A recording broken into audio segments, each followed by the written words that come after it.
देशवासी, जैसा कि मैंने आपको इंट्रोडक्टरी सेशन में कहा था कि मैं बहुत जल्द आप सबों के बीच एक नए विषय वस्तु को लेकर उपस्थित होऊंगा। तो आज मैं आप सबों के बीच उस विषय वस्तु को लेकर उपस्थित हूँ। आज की मेरी topic be a gardener of the mind है। इसका मतलब यह हुआ कि हम अपने मन का माली बने, ना कि मालिक। जिस तरह बगीचे का माली वह अपने बगीचे को लेकर बहुत ही संवेदनशील होता है, उनकी पूरी कोशिश होती है कि कैसे हमारा बगीचा अच्छा हो, इसमें अच्छे अच्छे फूल लगे, खिले और वह एक मनमोहक दृश्य, सुगंध उपस्थित करे। ठीक उसी तरह से हमें भी अपने मन के प्रति काफी संवेदनशील होने होंगे, क्योंकि हम चाहे जो भी हैं, चाहे एक छात्र हो, चाहे एक आम आदमी हो, जो भी है, हमारी यह कोशिश होनी चाहिए कि हम जीवन में कुछ अच्छा करें, कुछ ऐसी चीज हम अपने समाज को, अपने देश को देकर जाए जिसे कि आने वाली पीढ़ियां ग्रहण करे, उससे इंस्पायर्ड हो, मोटिवेटेड हो, उनको प्रेरणा मिले।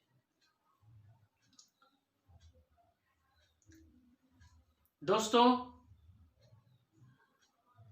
आज मैं जिस विषय वस्तु को लेकर आपके बीच उपस्थित हूं वह मेरे नौजवान छात्र के लिए विशेष महत्व रखता है, क्योंकि हमारे युवा छात्र जीवन के अंदर अपने भविष्य की सीढ़ियां चढ़ रहे होते हैं और उन सीढ़ियों की चढ़ाई करते वक्त उन्हें अपने मन पर काफी ध्यान रखना होता है और उन्हें अपने मन के प्रति संवेदनशील होना भी चाहिए। तो आज हम यह जानेंगे कि यह मन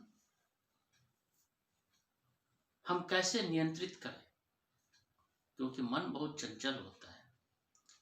अतः आज इस मन के बगीचा में हम अच्छे अच्छे विचारों के फूल और पौधे लगाएंगे, उनका रोपण करेंगे और हम भी अपने इस मन को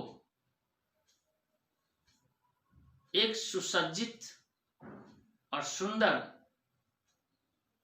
बगीचे की तरह बनाने का प्रयास करेंगे। दोस्तों, हमें मन को एक बगीचा का रूप देने के लिए 3 बातों के ऊपर ध्यान देना होगा। पहली बात विचार, दूसरा वाणी, तीसरा कर्म। इन 3 चीजों का हमारे जीवन में बहुत बड़ी भूमिका होती है। मनसा वाचा कर्मणा। मनसा मतलब विचार। हमारे मन के अंदर कैसे विचारों का प्रस्फुटन हो, कैसे हमारे मन के अंदर विचार आए, क्योंकि विचार दो रूपों में पूरे वातावरण में फैली होती है, एक सकारात्मक, दूसरा नकारात्मक। हम अपने चारों ओर नकारात्मक विचारों को ज्यादा पाते हैं। बहुत तरह की नकारात्मक चीजें हैं, विचार है जो हमारे मन को दुष्प्रभावित करता है, हमारे मन को भटकाता है, हमारे मन को एक जगह केंद्रित नहीं रख पाता। और जब मैं इसकी बात करता हूं तो जो हमारे युवा छात्र हैं वो जरा जरूर इसे ध्यान से सुनेंगे और इसे अपनाएंगे तो मुझे पूर्ण विश्वास है कि यह एपिसोड उनको एक नई दिशा देगी। अब तक जो उनका सोचने का तरीका रहा होगा उसमें एक बहुत बड़ी परिवर्तन आने वाले समय में देखने को मिलेगी। इसलिए आप इसे पूरी ध्यान से, लगन से, एकाग्र चित्त से आप इसे सुनेंगे। दोस्तों, मन बहुत ही चंचल होता है, इसकी गति बहुत ही तीव्र होती है। हम आंख बंद करके और यदि मन की यात्रा करें तो सेकंड के अंदर हम अमेरिका, इंग्लैंड, उन सारी जगहों से होकर आ जाते हैं जहां हम जा चुके हैं, या जहां नहीं भी जा चुके होते हैं, उन चीजों की कल्पना मात्र से, अपने मन के अंदर दृश्य उपस्थित करने मात्र से हम उसकी यात्रा कर लेते हैं। मन की गति इतनी तीव्र होती है। अतः इस मन को नियंत्रित करने के लिए 3 चीजों के ऊपर हमें ध्यान देना चाहिए: विचार, वाणी और कर्म। अच्छे अच्छे विचार हमारे मन के अंदर पैदा हो। यह कैसे पैदा होगा? तो उनके लिए 2 चीजें हैं कि क्या हम देखें, क्या हम सुने। क्योंकि हमारे चारों तरफ बहुत सारी ऐसी चीजें हैं जो नकारात्मक है और जो हमें सुनने को मिलती है। तो हमें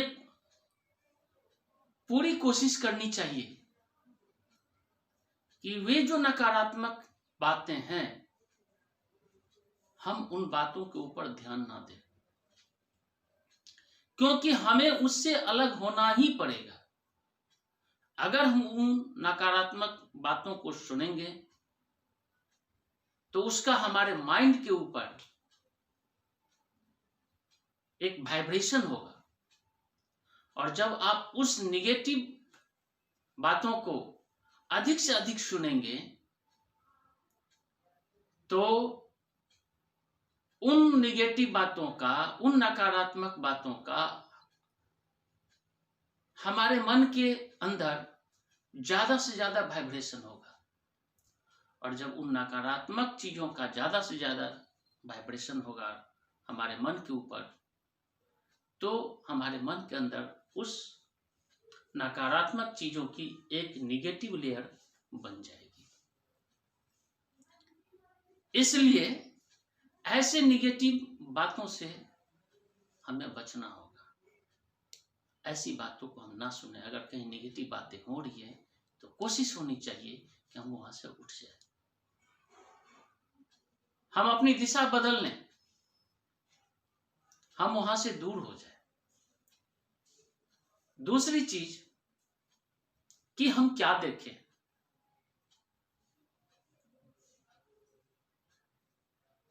हम क्या पढ़ रहे हैं, क्या देख रहे हैं, यह भी बहुत मैटर रखता है। चूंकि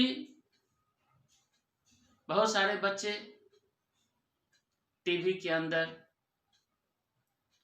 बहुत सारे ऐसे प्रोग्राम देख रहे होते हैं जिनका हमारे जीवन से, हमारे भविष्य से कोई लगाव नहीं होता।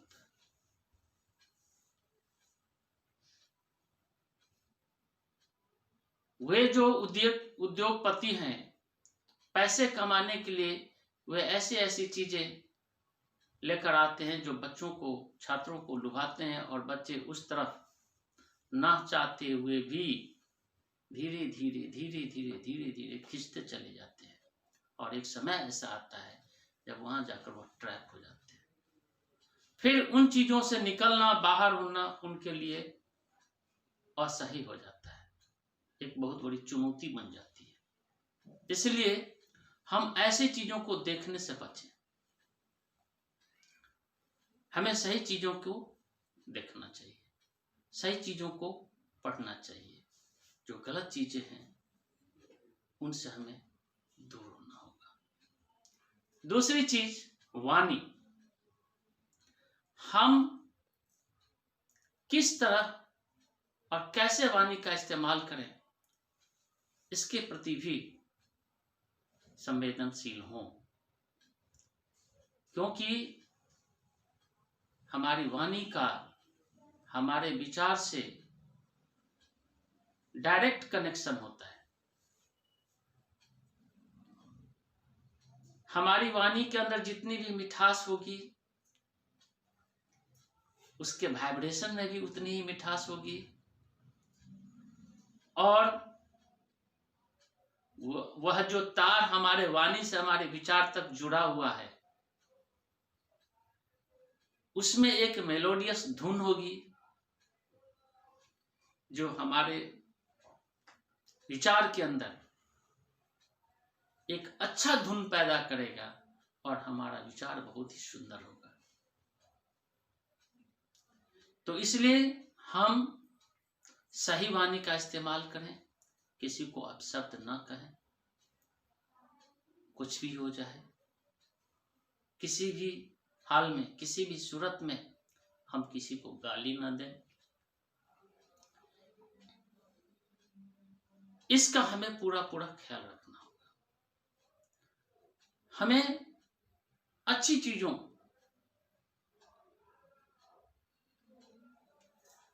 अच्छे शब्दों का इस्तेमाल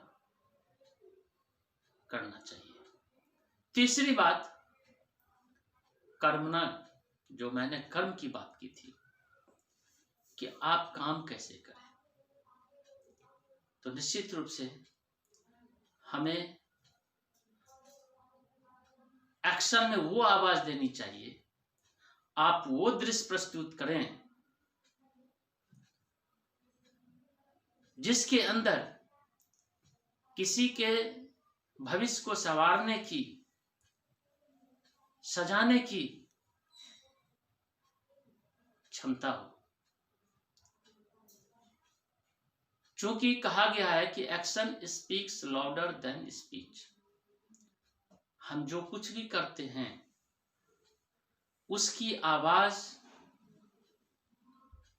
ज्यादा होती है बनस्पत हम जो कुछ भी कहते हैं। कहने का मतलब कि आप जो कुछ भी कहेंगे उसमें उतनी आवाज नहीं होती, वह लोगों को, व्यक्ति को, छात्र को, बच्चों को उतना प्रभावित नहीं करता जितना कि आप अपने आचरण से, कर्म से कर पाएंगे। इसकी आवाज दूर दूर तक जाती है, कर्म की आवाज। जो हम एक्शन में जो करके दिखाते हैं। क्योंकि वह चाहे बच्चे हो, चाहे वह व्यक्ति हो, चाहे वो युवा छात्र हो, चाहे कोई भी सदस्य हो, आप जो उन्हें उपदेश देंगे और आप जो करके दिखाएंगे, अगर उसके अंदर तालमेल नहीं होगा तो वे बच्चे, वे छात्र कह सकते हैं कि कथन में तो ये बड़े बड़े उपदेश देते हैं, लेकिन इन एक्शन में, कर्म में खड़े नहीं हो पाते। तो फिर ऐसे बच्चों के ऊपर हमारी बातों का कोई प्रभाव नहीं पड़ता। इसलिए मैं यह चाहूंगा कि कोई भी काम करें तो उस वक्त जरूर आप सचेष्ट रहें, इन चीजों को ऊपर ध्यान केंद्रित रखें कि आप जो कुछ भी कर रहे हैं, क्या यह सही है? क्या इससे हमारे समाज के बच्चे, हमारे देशवासी लाभान्वित होंगे? क्या ये आने वाली पीढ़ियों के लिए यह एक अच्छा मैसेज होगा? इन चीजों के ऊपर जरूर आप सोचें। और अगर ये तीनों चीज अगर आपको दिखता है कि नहीं, आप जो कर रहे हैं उसमें ये तीनों चीजें हैं, तो फिर बेहिचक आप उस काम को करें। साथ ही दोस्तों, मैं एक चीज और कहना चाहूंगा कि आलोचनाओं से बचें, किसी की आलोचना ना करें, क्योंकि अगर आप किसी की आलोचना करेंगे तो धीरे धीरे धीरे धीरे यह आपके अंदर एक क्रिटिसाइजिंग नेचर, एटीट्यूड डेवलप कर देगा। इसीलिए, और आप जहां कहीं भी किसी व्यक्ति का अगर आप आलोचना करेंगे तो आपके जो इर्द गिर्द जो बच्चे होंगे, जो व्यक्ति होंगे, वे भी उन चीजों से दुष्प्रभावित होंगे। हो सकता है कि उस घर के अंदर रहने वाले बच्चे के अंदर भी वो क्रिटिसाइजिंग एटीट्यूड, वह आलोचनात्मक प्रवृत्ति पनप जाए और फिर पूरे घर का ही संस्कार ऐसा हो जाए जहां सभी एक दूसरे की आलोचना करते हों। इसलिए हमें इन चीजों से बचना होगा, क्योंकि मैंने प्रारंभ में ही आपको कहा कि मन बहुत चंचल होता है और इसके प्रति हमें बहुत ही संवेदनशील होना होगा।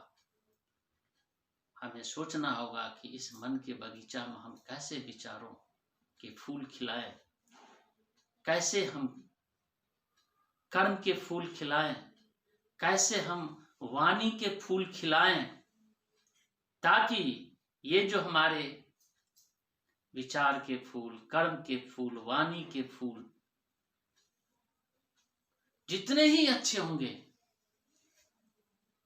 हमारी सोच, हमारा संस्कार उतना ही अच्छा होगा। और जब ये सभी अच्छे होंगे तो हम जो कुछ भी करेंगे वह भी अच्छा होगा और जीवन में हम सही दिशा में, सही मार्ग में यात्रा करेंगे और फिर हमारे जीवन का जो कुछ भी उद्देश्य होगा, सपना होगा, वह ईश्वरीय आशीर्वाद से निश्चित रूप से सफल होगा, साकार होगा।